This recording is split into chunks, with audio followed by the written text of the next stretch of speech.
Hi again, everybody. I am here to answer a question that we had about sleep. So, you know that in the Dr. Seuss book that I read, it said that kids should get 10 hours of sleep a night. And that's true. On average, about 10 hours of sleep a night. So, sleep is really, really, really important when you're a little kid. It's important when you're an adult too, but it's really important when you're a child because you have that brain up in your head. And it's growing every single day, and it will be growing from the minute you're born until about the age of 2022. That's when your brain sort of stops developing. It can still learn new things for sure. You never stop having the ability to learn, but it's sort of considered an adult brain when you hit that age. So sleep is really important for a healthy brain. And sleep has other benefits too. It helps with your attention, it helps with your learning, it helps with your energy level, it helps with your growth. So sleep is really important. So the average for kids your age, and I'm saying your age loosely, because we have a lot of kiddos on here, and some are 4 or 5, and some are 11 or 12. So when you're school age, anywhere between 10 and 13 hours of sleep is probably what you're looking at. I did post a link to the American Academy of Pediatrics recommendations for sleep, and it kind of breaks down the ages a little bit more. That's more for your grown-ups. You're welcome to look at it, but it's more for your grown-ups to take a peek at. And I mentioned the American Academy of Pediatrics. The American Academy of Pediatrics is this fancy group of people. Pediatrics is a fancy word for kids, young adults.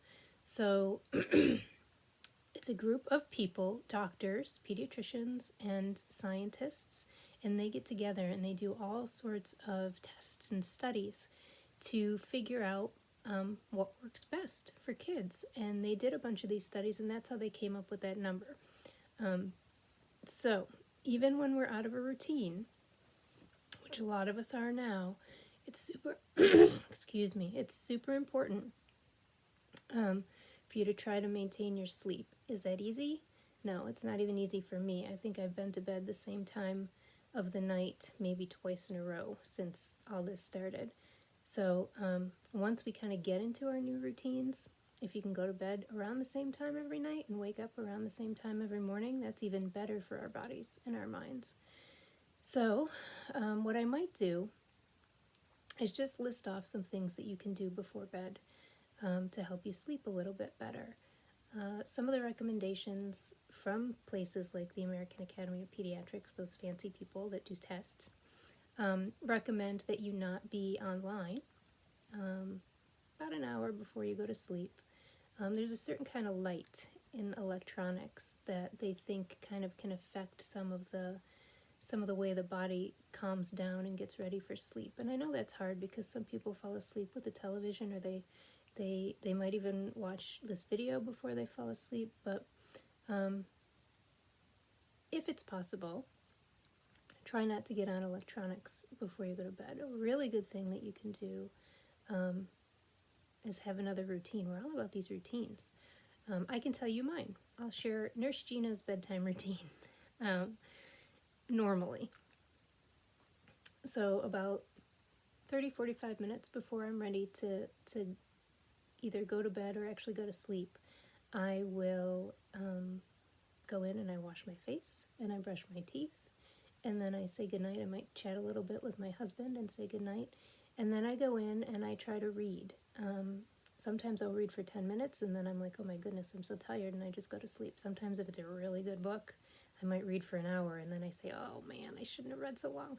But the reading really kind of takes me out of my thoughts. If I had a lot of thoughts floating around, which some of us probably do right now because there's a lot going on, and then, we might get in bed and start thinking, wow, when will we be back to school? When will I be able to see my friends again?